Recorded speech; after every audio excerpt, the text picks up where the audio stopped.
In the vast, endless expanse of the Milky Way, humanity was but a speck, a primitive species that had barely left its cradle world.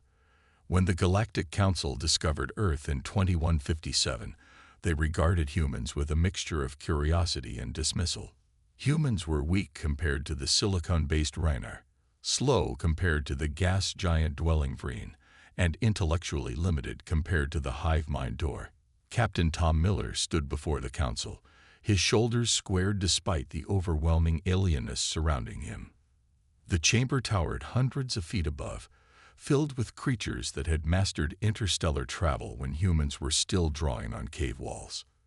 "Your species is categorized as Class D sentient," announced High Counselor Drev, his crystalline form shimmering under the pale blue lights. "You will be assigned a protectorate status and provided limited access to non-strategic technologies." The other council representatives nodded in agreement. It was standard procedure for primitive species, a patronizing pat on the head. Tom felt sweat gathering at his collar. Back on Earth, the United Nations had selected him to represent humanity precisely because of his diplomatic skills. But diplomacy required leverage, and Earth had none. "With respect, High Counselor," Tom said, his voice steady despite his racing heart, "we request full membership status." A ripple of amusement passed through the chamber. The Rennar representative's silicon plates clicked together in what Tom recognized as laughter. "Based on what qualification?" asked Counselor Vex of the Zothians, a species that had mastered quantum manipulation millennia ago. Tom took a deep breath. "Based on potential." The chamber fell silent. In the 20,000 years of the Galactic Council's existence, no species had ever challenged their classification. "Humans adapt," Tom continued. "We survived ice ages with sticks and stones. We crossed oceans without knowing what lay beyond. We went from first flight to landing on our moon in 66 years. High Counselor Drev leaned forward. "Many species evolve quickly." "We don't just evolve," Tom interrupted, earning gasps from the assembly. "We innovate. We take impossible situations and find ways through them. Not around them, through them." Dr. Anna Lee, Earth's leading xenobiologist, stepped forward beside Tom. For months, she had studied the biological records of the member species. Every council race evolved in environments that favored their current abilities. She explained. The Rennar developed silicon-based biology in high-radiation environments. The Vreen's gas giant home naturally selected for speed. She activated a hologram showing Earth's diverse environments. Humans evolved in constant change. Our planet forced us to adapt not to one condition, but to endless variation. Where most species specialize, we generalize. Where they perfect, we improvise.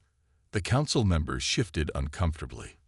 This was not the typical response from a newly discovered species. Engineer James Rivera completed their presentation by displaying human technological progress. "We went from understanding atoms to splitting them in less than 50 years. From basic computing to quantum systems in less than a century. We make intuitive leaps that defy logical progression." As the council deliberated, Tom knew they were the ultimate underdogs. Humanity wasn't stronger, faster, or smarter than the galactic community. But like every underdog story that humans cherish through their history, from David versus Goliath to the American Revolution to countless sports legends, they possessed something more powerful than obvious advantage. They had heart, determination, the stubborn refusal to accept limitations placed upon them. 3 days later, against all precedent, humanity was granted provisional membership status. The first Class D species ever to achieve it. Tom smiled as he signed the treaty. Humans didn't need to be the best. They just needed a chance to show what they could become. 50 years after Earth joined the Galactic Council, the human anomaly had become the most studied phenomenon in xenosociology. Dr. Marcus Jones paced the length of his laboratory aboard the orbital research station Alpha.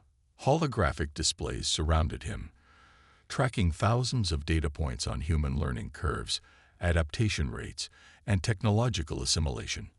"I don't understand," said Kellex, his door research partner. The door's neural filaments pulsed with confusion. "Humans are still physiologically inferior to 93% of Council species. Your muscles are weak, your senses limited, your lifespan's brief.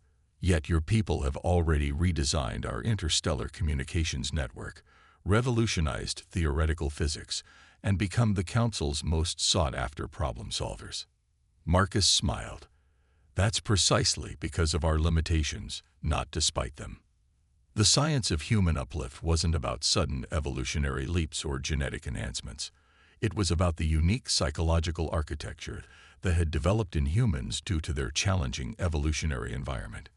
"Consider conflict," Marcus explained, bringing up files on human history. Most Council species evolved toward homeostasis, stable environmental conditions that favored specific adaptations, but Earth never provided that luxury. On the display, images of Earth's climate shifts, tectonic activity, and biological diversity played in sequence. Our ancestors faced predators faster and stronger than themselves. They survived climate shifts that should have wiped them out. They spread across wildly different environments, from Arctic tundra to blistering deserts, all with the same basic biology. Kellex's neural filaments twisted in contemplation, but many species faced challenges during evolution. "Not like ours," Marcus countered. "Look at the neural architecture scans." The display shifted to comparative brain images.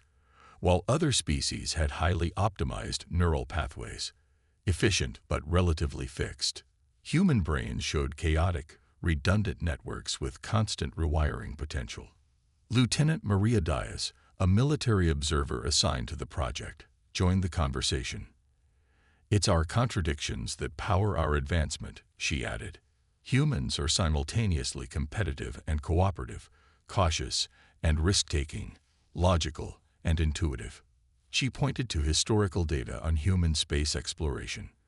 "Before contact, we were willing to risk astronauts' lives on technologies with double-digit failure rates. Our first Mars colony had a projected 30% mortality rate, and we still had volunteers lining up." This had shocked the galactic community, who typically waited until technologies were 99.9% safe before implementation. The Council's risk-averse approach meant stable, reliable progress, but at a pace that seemed glacial to humans. Professor Lai Wei, joining remotely from Beijing University, directed their attention to creativity metrics. Humans excel at conceptual blending, taking unrelated ideas and forcing connections between them. This cognitive mechanism allows for genuine intellectual leaps rather than incremental advances. The science was becoming clear. Human achievement wasn't magical or inexplicable. It stemmed from specific psychological adaptations, high stress tolerance, cognitive flexibility, stubborn persistence, and comfort with risk. When the Galactic Council granted humans limited access to their technology database, they had expected Earth to take centuries to assimilate it.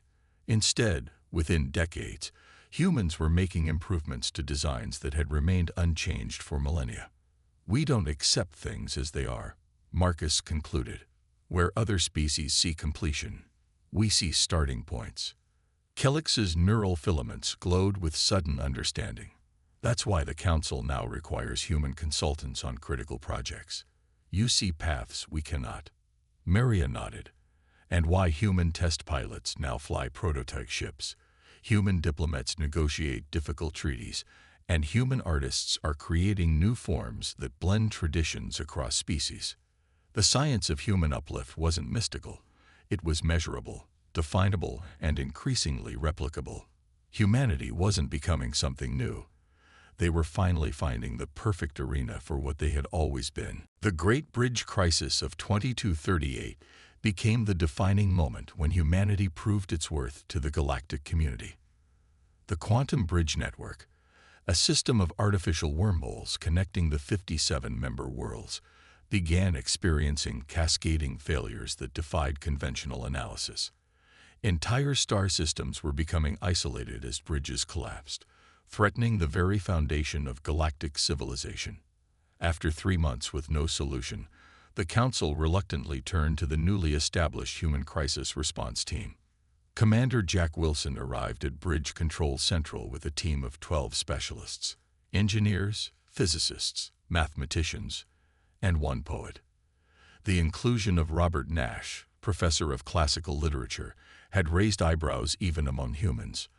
"The bridge system has existed for 9,000 years," explained Controller Zurich, his 4 eyes blinking in sequence. "Our engineers have analyzed each component individually.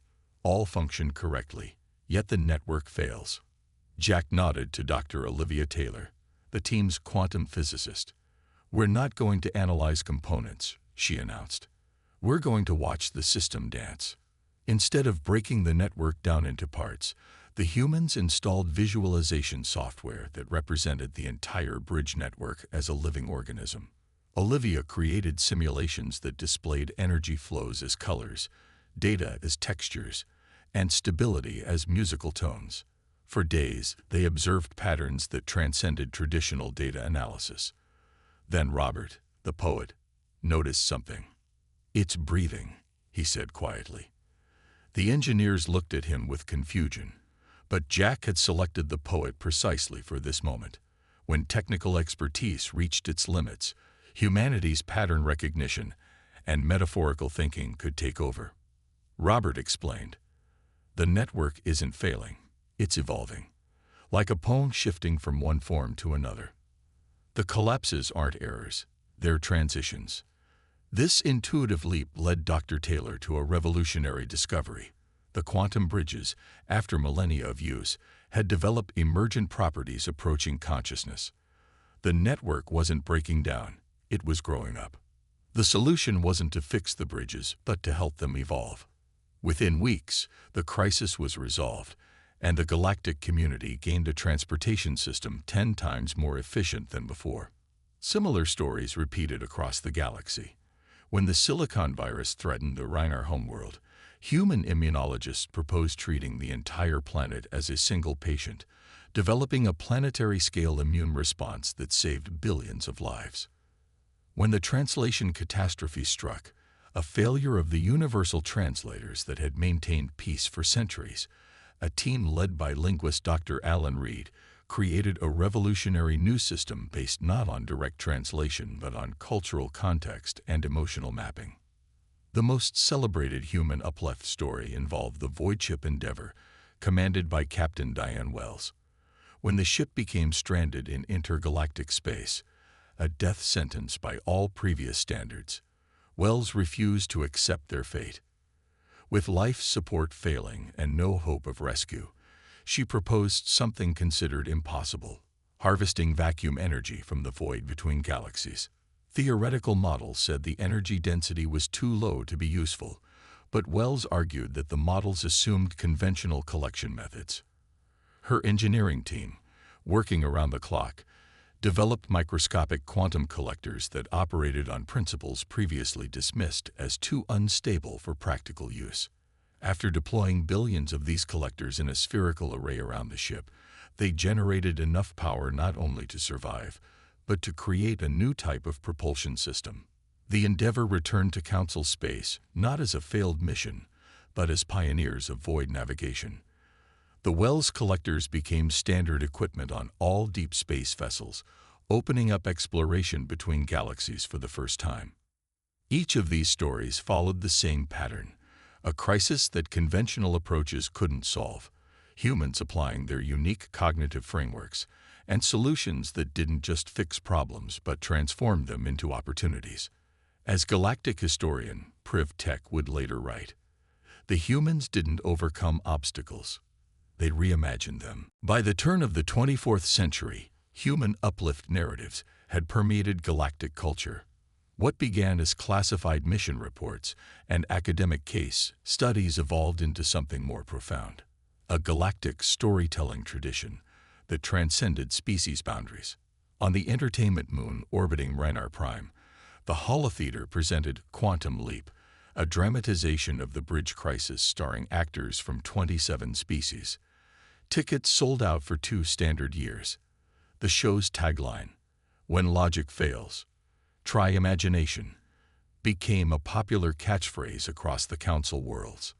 But the impact went far beyond entertainment. Educational institutions throughout the galaxy began incorporating human cognitive methodologies into their curricula. The prestigious Door Academy, which had taught the same approach to theoretical mathematics for 12,000 years, introduced a controversial new program: Intuitive Mathematics, the Human Approach. Dr. Frank Miller, invited to become the first human dean of the Academy, faced resistance from traditionalists. Mathematics isn't about feelings, argued senior theorist Vex Till during a public debate. Actually, for humans, it often is, Frank replied. Many of our greatest mathematical breakthroughs came from what we call mathematical beauty, an emotional response to patterns that precedes logical understanding. This concept, that emotion could be a valid pathway to knowledge, was revolutionary in galactic academia, where most species had evolved to separate logical and emotional processing. The political impact was equally significant. The Council's governance model, based on unanimous consensus, had produced stability but also stagnation. Human diplomats introduced the concept of productive disagreement, the idea that conflict, properly channeled, could generate superior outcomes. Ambassador Lisa Brown implemented this approach during the Outer Rim dispute, a territorial conflict that had remained deadlocked for centuries. Rather than pushing for agreement, she created a structured framework for the disputing parties to explore their disagreements thoroughly. The resulting treaty established a flexible governance system that adapted to changing conditions, something previously unthinkable in council diplomacy. Perhaps most profoundly, human uplift stories changed how the galaxy's citizens viewed themselves and their potential. Species that had accepted their biological and cultural limitations for millennia began questioning those boundaries.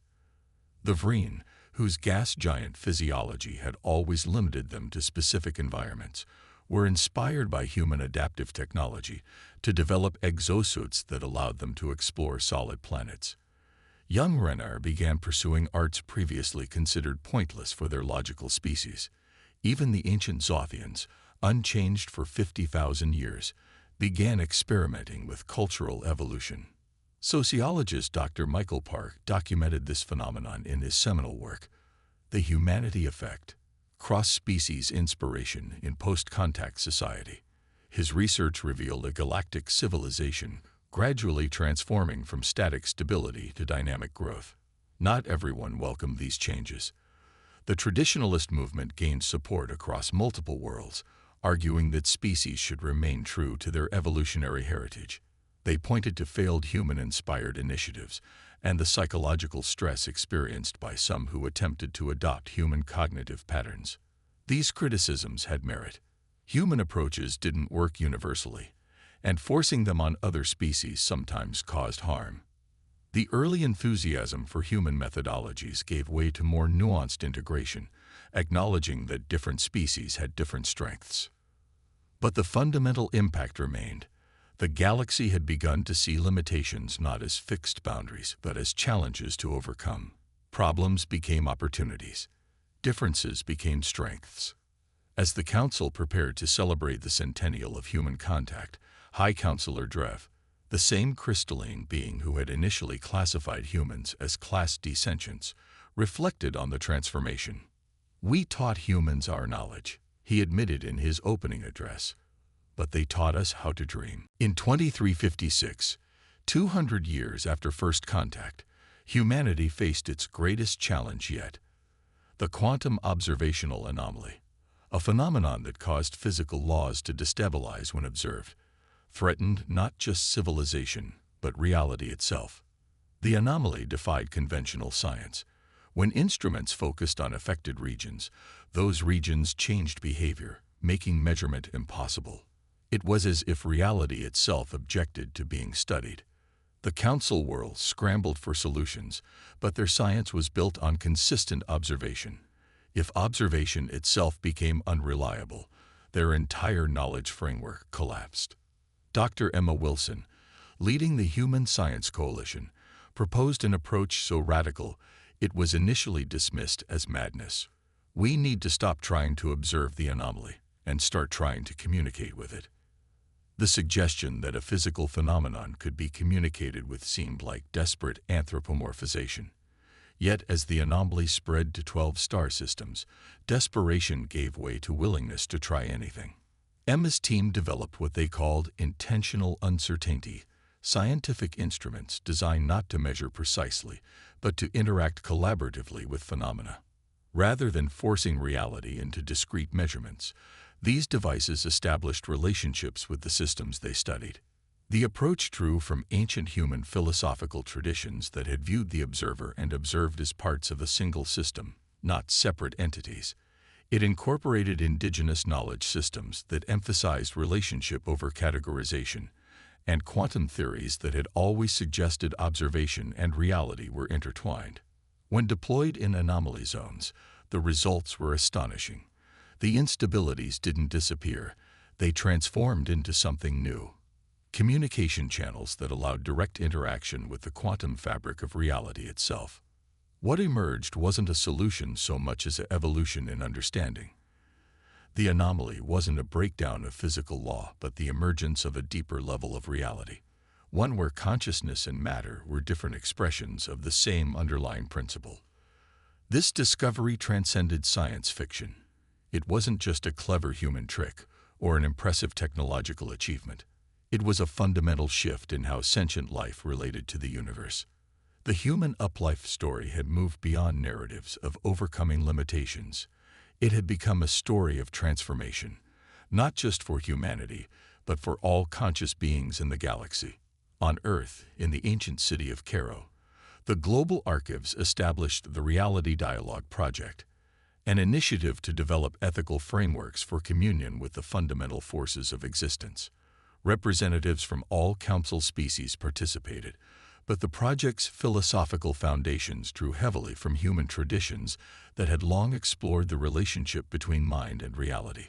The human capacity for self-transformation, for reimagining not just solutions but their own nature, became the template for a new kind of civilization, one that didn't just inhabit the universe but partnered with it.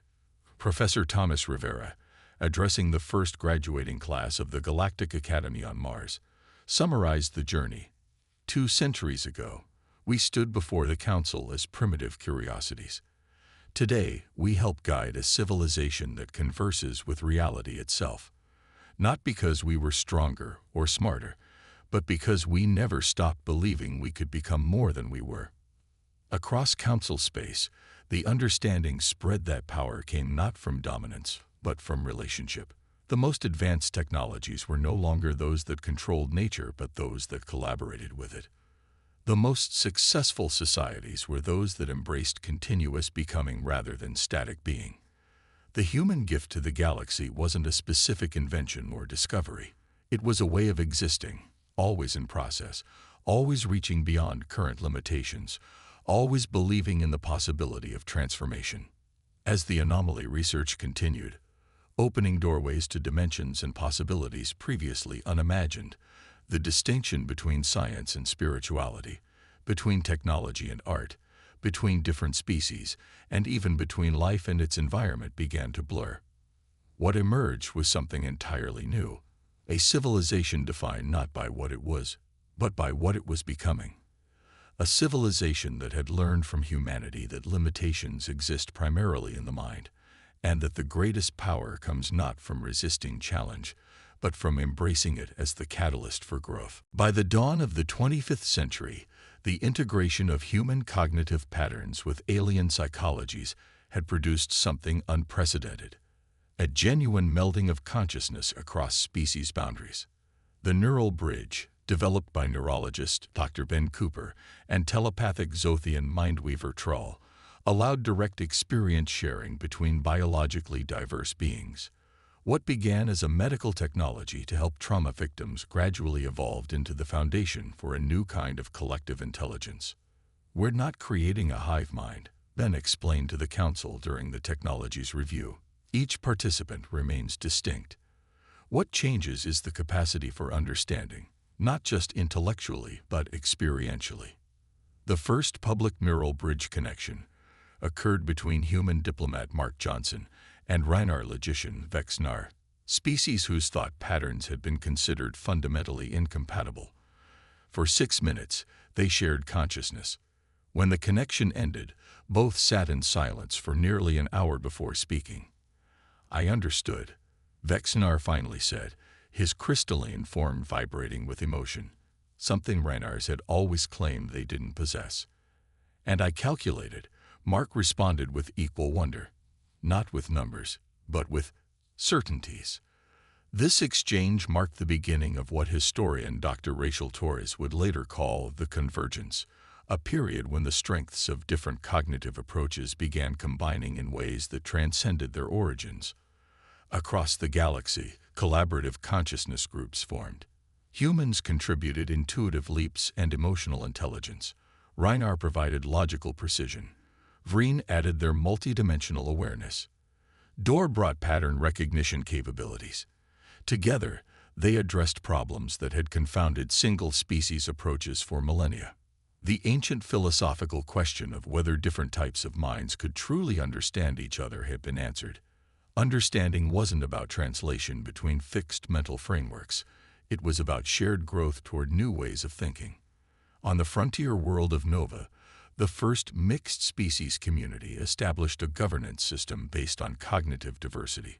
Rather than traditional voting or consensus models, decisions emerged from groups specifically composed to include complementary thought patterns. The result was a society that adapted to challenges with unprecedented speed and creativity. The human dream was never to conquer the stars. Governor Emma Chen declared at Nova's 10th anniversary celebration. It was to join them, to become part of something greater than ourselves, while bringing the best of our nature to that union. This sentiment reflected the maturing human perspective. The initial excitement of proving themselves to the galactic community had given way to a deeper satisfaction in contributing to a genuinely integrated civilization. The most profound example came during the reality dialogue crisis of 2423, when communication with the quantum substrate revealed disturbing patterns suggesting a breakdown in the dimensional boundaries between parallel universes. Initial predictions indicated catastrophic reality collapse within decades. The solution emerged not from a single brilliant mind, but from a neural bridge collective, including humans, Rhinar, Vreen, Dor, and 3 other species. Together, they conceived of reality not as a fixed framework, but as a participatory process, something constantly created through conscious interaction. By establishing hemispheric consciousness centers around quantum-sensitive regions, they created what became known as reality anchors, points where multiple species' perceptions reinforced stable dimensional boundaries. The crisis didn't end so much as transform into a new kind of relationship with the multiverse. Professor Dave Miller, teaching at the Galactic Academy on Mars, summarized the evolution in his lecture, "From Human Uplift to Cosmic Integration." We initially thought our gift to the galaxy was our determination, our refusal to accept limitations. We've come to understand that our true contribution was our incompleteness. Humans never evolved to perfect completion like other species. We remained adaptable, changeable, unfinished. We brought to the cosmic conversation not answers but questions, not solutions but possibilities. As neural bridge technology refined further, allowing longer and deeper connections, the boundaries between individual consciousness remained intact but became more permeable. Species didn't lose their unique perspectives. They gained the ability to temporarily experience others. The universe, it seemed, had not been waiting for a superior species to master it, but for a diverse community of minds to appreciate it from all possible angles simultaneously. 500 years after humanity's first stumbling steps into the galactic community, Captain Emily Wright stood on the observation deck of the exploration vessel Curiosity. Before her stretched the luminous boundary of the Milky Way, and beyond it, the vast intergalactic void, once considered uncrossable, now humanity's newest frontier. "Status report on the dimensional fold drive," she asked, her voice calm despite the historic moment approaching. "All systems nominal, Captain," replied Chief Engineer Alex Rodriguez. Fold stability at 97%, well above safety parameters. The ship hummed with the combined achievements of a dozen species. The dimensional fold drive, which would compress space-time to allow transit between galaxies in weeks instead of millions of years, represented the pinnacle of collaborative science. Human intuition had provided the conceptual breakthrough. Reinar precision had refined the mathematics. Vreen's spatial awareness had solved the navigational challenges, and 4 other species had contributed crucial components. Unlike the early days of human integration into galactic society, no one spoke of human triumph anymore. The achievement belonged to the entire civilization they had built together, one where distinctions between species remained culturally significant but functionally flexible. On the ship's crew deck, Neural Bridge Specialist Dr. Laura Davis prepared the consciousness integration chambers. For the first fold jump, representatives from each major council species would link minds, experiencing the transition collectively.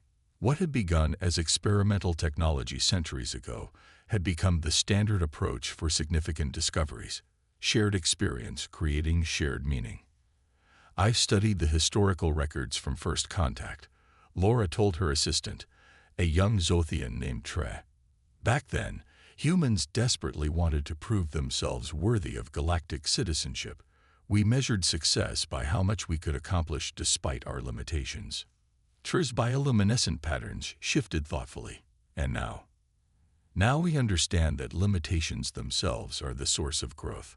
The Renar's rigid logic once seemed constraining to us, but when combined with human intuition, it created possibilities neither species could have discovered alone." As the countdown to the fold jump began, Emily returned to the bridge. Around her, the integrated crew, humans, Reinar, Vreen, Dor, Zothians, and others, worked with the seamless coordination that defined modern galactic society. The view screen displayed their destination, Andromeda. Another spiral galaxy with its own civilizations to meet, its own challenges to face, its own consciousness to add to the expanding conversation. 30 seconds to fold initiation," announced the navigation officer. Emily touched the neural bridge interface on her command chair, connecting to the shared consciousness network. Immediately, she felt the presence of her crew, not just their thoughts but their being. The crystalline certainty of the Reinar navigator, the flowing awareness of the Vreen sensors officer, the multifaceted perspective of the Dor communications specialist, and dozens of other minds, including many humans, each contributing their unique cognitive perspective. In this joined state, she accessed the historical database, pulling up images from humanity's earliest space explorations, grainy photographs of a single moon orbiting a single planet, the farthest horizon once imaginable. She contrasted this with their current position, poised to leap beyond one galaxy toward another. The progression wasn't linear but exponential, made possible not by competition, but by cognitive integration across species boundaries, not by dominance but by diversity. 10 seconds. Came the countdown. In the shared consciousness, Emily felt a ripple of emotion, not just from the humans, but from all connected species. The Reinar experienced what they had once dismissed as irrelevant: anticipation. The Vreen felt what their physiology had never allowed: stillness. Each being expanded beyond its evolved boundaries, experiencing the universe through multiple perceptual frameworks simultaneously. 3, 2, 1. As the dimensional fold drive activated, compressing the intergalactic void into traversable space, Emily had a final thought that resonated through the neural bridge network. The greatest human uplift story wasn't about proving human exceptional abilities. It was about transcending the very concept of species-based achievement. The triumph belonged not to humanity, but to consciousness itself, the universe's tool for understanding its own possibilities. The curiosity vanished from the edge of the Milky Way, leaving behind the faintest ripple in space-time, a physical echo of the greater ripple humanity had created in galactic civilization, not by conquering, but by connecting, not by dominating, but by dreaming. And in that dream, all species had found something greater than individual achievement, shared becoming. The stars of Andromeda awaited, not as conquests, but as conversations, not as resources, but as relationships. The journey continued, endless, unfolding, alive with possibility.